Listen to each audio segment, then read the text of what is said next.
السلام علیکم۔ کراچی، لاہور، اسلام آباد، پشاور اور کوئٹہ میں چاند نظر نہیں آیا۔ رؤیت ہلال کمیٹی کا بڑا اعلان۔ کیا آپ حالات حاضرہ سے آگاہی حاصل کرنا چاہتے ہیں؟ خبر کے پیچھے چھپے اصل حقائق جاننا چاہتے ہیں تو ابھی سبسکرائب کیجئے ذیل پاکستان کو اور ساتھ ہی گھنٹی کے نشان پر کلک کر دیں۔ آپ کو بتاتے چلیں کہ شوال کا چاند دیکھنے کے لیے مرکزی رؤیت ہلال کمیٹی کا اجلاس اسلام آباد میں ہوا، جس میں شوال کے چاند کی رؤیت کا جائزہ لیا گیا۔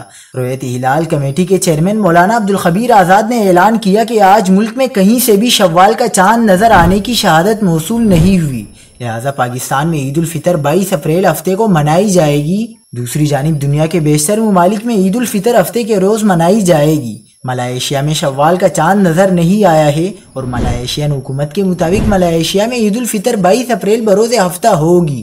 سنگاپور میں بھی شوال کا چاند نظر نہیں آیا۔ مجلس علماء اسلام سنگاپور کے مطابق سنگاپور میں عید الفطر 22 اپریل بروز ہفتہ ہوگی۔